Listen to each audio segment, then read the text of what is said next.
जय हिंद स्टूडेंट्स। आज हम कक्षा 8वीं से अध्याय 5 वृत्त एवं उसके अवयव से वृत्त के कोणों के गुण क्रियाकलाप 6, जिसमें हम इस गुण के माध्यम से हम प्रश्नावली 5.3 हल करेंगे। तो नमस्कार, मैं यशवंत कुमार वर्मा आपके अपने channel YKV maths classes maths ज्ञान टेक चैनल में स्वागत करता हूं। बच्चों, अगर हमारे वीडियो को पहली बार देख रहे हैं, हमारे चैनल में पहली बार हैं, तो हमारे चैनल को सब्सक्राइब करें और अगर सभी वीडियो का लिंक पाना चाह रहे हैं तो हमारे आई कार्ड और डिस्क्रिप्शन बॉक्स में आपको मिल जाएगा। तो चलिए क्लास शुरू करते हैं। यहाँ पे एक वृत्त है जिसके केंद्र O और A भी एक व्यास है, दूसरी DE और लिया है। तो यहाँ पे हम AB ऊपर के दो अर्धवृत्त बन रहे हैं। यहाँ पे ये वाला पहला अर्धवृत्त है, अर्धवृत्त, और ऊपर वाला दूसरा अर्धवृत्त, अर्धवृत्त। तो यहाँ पे हम ये देखने वाले हैं कि AOB व्यास से अगर दो भागों में वृत्त को बांटा जाए तो दो अर्धवृत्तों में बढ़ जाता है। तो यहाँ पे जो कोण बना हुआ है, कोण C, कोण D और कोण E, इसको हम मापने वाले हैं। ये हमें ऊपर वाला अर्धवृत्त में बना मिल रहा है। तो यहाँ पे हम देखेंगे, किसको मापेंगे, कोण ACB, इसको मापेंगे। दूसरा पहला कोण है ये, दूसरा कोण ADB बराबर तीसरा कोण AEB, कोण AEB। ये तीनों कोण अर्धवृत्त में बन रहा है। ठीक है, अब इसको हम चलिए मापते हैं, चांदी की सहायता से मापते हैं। हमें कोण C को मापना है। यहाँ पे जो बीच बीच में आया है DCDE, तो वहां पे हम चांदा का मुख्य बिंदु रखेंगे और हम C में रख रहे हैं। तो A साइड से AC में हमारा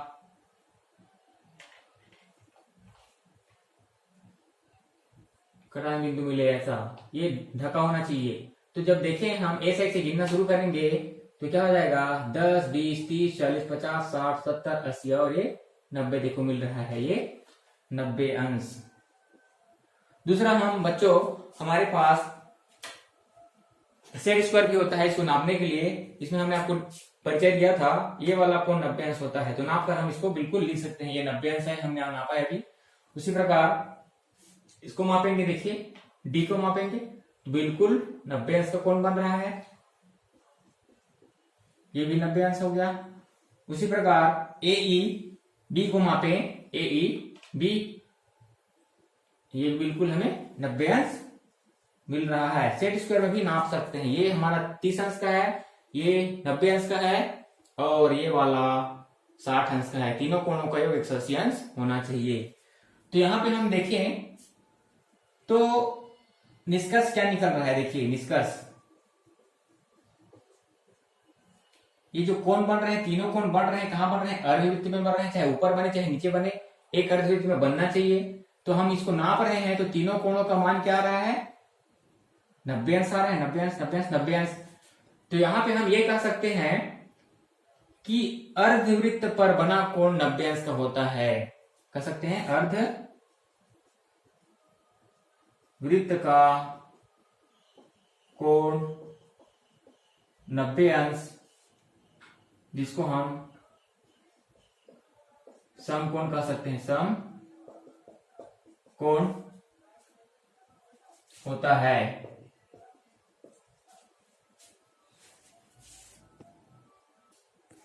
तो इस गुण का मतलब क्या हुआ कि व्यास के एक सिरे से परिधि को टच करते हुए दूसरे सिरे में पहुंचे तो जितने सारे कोण बनेंगे सभी समान होंगे, है ना, सभी समान होंगे। तो हम यहां कहेंगे क्या कि कोण C कहेंगे इसको, बराबर कोण D कहेंगे, बराबर कोण E कहेंगे। ये सभी कितना होगा, 90 अंश। और बना दे, मान लीजिए यहाँ पे A से लेकर ऐसे बना दे, मतलब कई कोण बन सकते हैं यहाँ पे स्पर्श करते हुए। तो इन सारे कोणों का मान कितना होगा, लिख देते हैं कोण F बराबर कोण G बराबर कोण H बराबर कोण I बराबर कोण J बराबर कोण K dash dash dash dash dash, सारे अनंत कोण बन सकते हैं यहाँ पे। तो सारे क्या होंगे, 90 अंश का कोण होगा, सभी 90 अंश का कोण होगा। बच्चों इस चित्र में हम एक निष्कर्ष और निकालने वाले हैं वृत्त के कोणों के गुण में। यहाँ पे हम तीन चित्र बनाए हैं, पहला, दूसरा और तीसरा। तीनों चित्रों में समान है AC, तीनों चित्रों में AC जीवा है और हमने लघुचाप या लघु वृत्तखंड में विभाजित किया है। तो लघु वृत्तखंड ABC लघु वृत्तखंड, सभी तीनों चित्रों में ABC लघु वृत्तखंड है, A, B और C।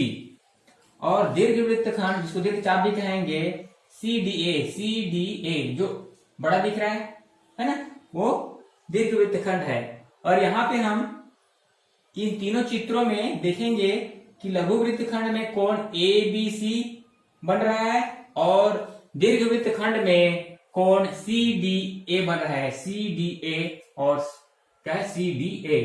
तो यहाँ पे लघु वृत्तखंड का कोण को मापना है और यहाँ पे दीर्घ वृत्तखंड के कोण को माप कर लिखना है। उसके बाद इन दोनों का योग करेंगे। तो चलिए हम नापते हैं यहाँ पे। तो सबसे पहले हमें क्या नापना है, देखिए यहाँ पे दिया हुआ है ABC मतलब कोण X को मापेंगे। तो कोण X को मापेंगे तो यहाँ पे भुजा AB में हमारा चांदे का मुख्य लाइन रहना चाहिए। AB में देखिए, यहाँ पे देखें ऐसा। अब यहाँ किधर से मापेंगे, और जब हम बीच में रख रहे हैं, बी में रख रहे हैं, तो ए साइड से हम गिनना शुरू करेंगे। तो देखिए 10, 20, 30, 40, 50, 60, 70, 80, 90 और 100, उसके बाद 110। तो ये देखिए तो बिल्कुल ये 115 के आसपास आ रहा है। तो क्या हो गया 115, इसको हम लिखेंगे 115 अंश। ठीक है बच्चों। अब उसी प्रकार हमें CDA को मापना है, CDA को मापना है। दीर्घवृत्तखंड का कोण को मापें तो चलिए देखते हैं। यहाँ पे दीर्घवृत्तखंड का कोण को मापेंगे तो हम CDA में माप रहे हैं तो ऐसा रखेंगे। तो कहां से गिनेंगे, CD पहला बिंदु में रख रहे हैं और हम C साइड से गिनना शुरू करेंगे। 10, 20, 30, 40, 50 और 65 अंश। कितना आ रहा है 65 अंश। अब उसी प्रकार दूसरे चित्र में देखते हैं। दूसरा चित्र क्रमांक 2 का लघु वृत्तखंड का कोण क्या है, ABC। इसको मापते हैं, चलिए ABC को मापेंगे। BC में रख रहा हूं तो C साइड से काउंट करना शुरू करूंगा। अगर BC में हम रख रहे हैं तो C साइड से काउंट करना शुरू करेंगे। और अगर AB में रख रहे हैं पहला बिंदु को तो हम A साइड से गिनना शुरू करेंगे। यहाँ पे दिख रहा है, इसको हम काउंट करेंगे। देखिए ये वाला रेखा है। चलिए इस साइड से गिने 10, 20, 30, 40, 50, 60, 70, 80, 90, 100, 110, 120, 130 और ये देखिए तो ये 130 ही आ रहा है। तो इसको लिख देंगे हम 130 अंश। उसके बाद हम दीर्घवृत्तखंड का कोण CDA को मापे, Y है। तो चलिए मापते हैं इसको। अगर DA में रख रहा हूं तो A साइड से काउंट करना शुरू करूंगा।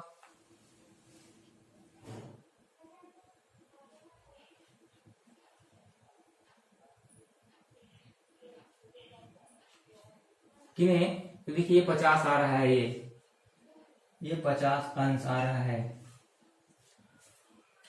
उसी प्रकार तीसरे चित्र में मापते हैं। तीसरे चित्र में लघु वृत्तखंड का कोण, ये लघु वृत्तखंड है। पता कैसे चला, यहाँ पे देखें वृत्त केंद्र के नीचे आ रहा है हमारा जीवा आ रहा है। तो नीचे वाला जो जीवा वाला भाग लघु वृत्तखंड और जो बड़ा वाला भाग दीर्घ वृत्तखंड होगा। अब देखते हैं, चलिए यहाँ पे भी B को नापेंगे। B को तो B ए में रखते हैं चांदे को। अब इसको हम गिनना शुरू कहां से करेंगे, ए बी में रख रहे हैं तो ए साइड से काउंट करेंगे और ये वाला हमारा रेखा है देखिए। तो यहाँ के 10 20 30 40 50 60 70 80 90 और ये 100 आ रहा है, ये 100 अंश आ रहा है। उसी प्रकार दीर्घवृत्तखंड का कोण CDA तो डी में रखेंगे हम, CD में रख रहे हैं तो यहां पे हम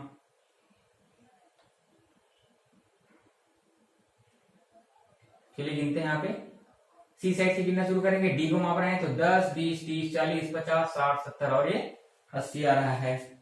तो ये हो जाएगा हमारा 180 अंश। अब यहाँ पे कहा गया है कि दोनों कोणों को जोड़ना है, एक्स अंश और वाई अंश। एक्स अंश 115 अंश, वाई अंश 65, तो 65 और 115 15 5 20 और 20 और 60 180 अंश।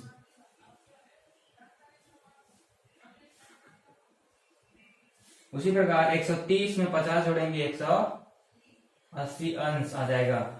100 और 180 लिख दिया यहाँ पे, 80 बटे है ना, 80 अंश है 100 और ये 80 180 अंश। अब बताइए यहाँ पे निष्कर्ष हम क्या निकालेंगे। तो बच्चों यहाँ पे हमने क्या निष्कर्ष निकालेंगे, यहाँ पे देखिए हैं दोनों को जोड़ रहे हैं तो क्या रहा है 180 अंश आ रहा है। तो यहाँ पे हमारा निष्कर्ष क्या निकलेगा कि लघु वृत्तखंड एवं दीर्घ वृत्तखंड के कोणों का योग 180 अंश होता है। कोई भी कंडीशन में जोड़े तो वह 180 अंश होगा। अगर आपको मान लिया दिया हुआ है लघु वृत्तखंड का कोण, लघु वृत्तखंड का कोण बराबर 70 अंश, तो दीर्घ वृत्तखंड याद कीजिए, दीर्घ वृत्तखंड क्या होगा, तो आप कैसे निकालेंगे, 180 में घटा दीजिए उसको तो 110 अंश आ जाएगा। ऐसे हमें निकालना है। तो चलिए मिलते हैं नेक्स्ट वीडियो में, बाय।